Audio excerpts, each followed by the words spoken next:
Alright, what's up everybody? We're going to be opening the Grand Admiral Hot Toys figure from Ahsoka. Here's a first look at Thrawn out of the packaging, him on his stand.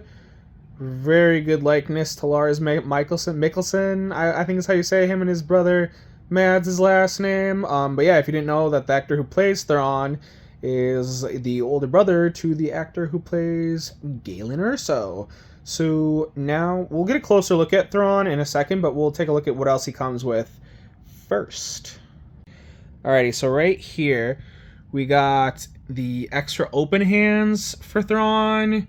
Then I guess this is more of like a trigger finger hand. Then a more open type hand.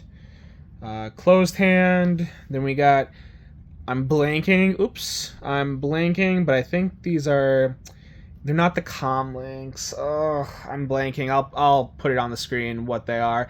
But then we got his little data pad here. That you see when he finds out that Ahsoka is or was Anakin's Padawan, and Anakin was her master. And then we got Thrawn's gun ski here, which obviously we don't really see him use during the show.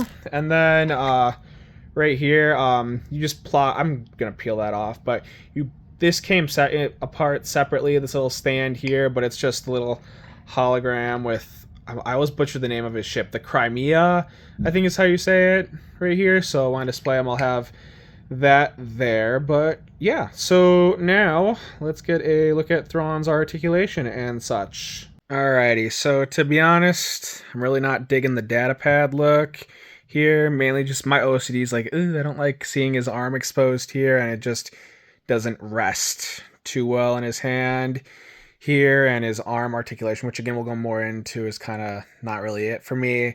I'm leaning more towards the kind of behind the back pose. Imperial Code Cylinders, that was the name of these that go right in his by his shoulder area here. I just totally blanked on those before, but those just slide nice and right in there on Thrawn's outfit. We're gonna check out the articulation on all Thrawn right here. Here's a look at the upper movements of his arms. Obviously, I don't know why you put them like that, but not so bad there. Arms move in at the 90-degree angle. Bring these back down.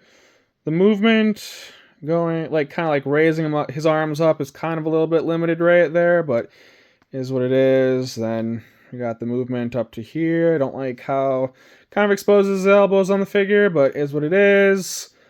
We got decent split action right here. That's obviously just what I call it. There's probably a different name for that.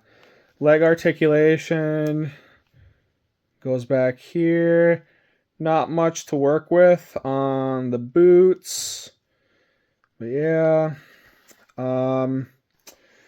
Head articulation obviously moves from side to side here. Can go all the way around if you want to play around with that. I'm not going to take his head off, but in the back, because when I was playing around with this before, it took me forever to get his eyes back to a decent pose or a decent position that I wanted them to be. But in like other Hot Toys that I've shown, there's a little black toy that you can like kind of like stick in there to adjust his eyes to whatever way you want to. And I think that's probably it for the most part for the articulation. So just a look at the back of him here, and yeah, so let's get Thrawn. Oop, and I almost dropped him. Let's get Thrawn in a final position, and we'll go from there. So here's a final look that I have at Thrawn holding his data pad and the hologram of the Crimea in front of him. I'm not 100% sold on the positioning that I have of him holding the data pad with the Crimea in front of him, but I'm going to have it like that for now. But I'm probably going to inevitably switch it, so he's got his hands kind of like tucked behind his back and then looking at the hologram of the Crimea. But for now, this is very cool.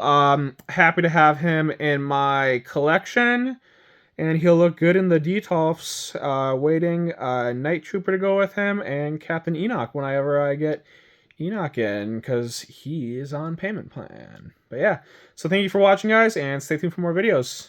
Thank you.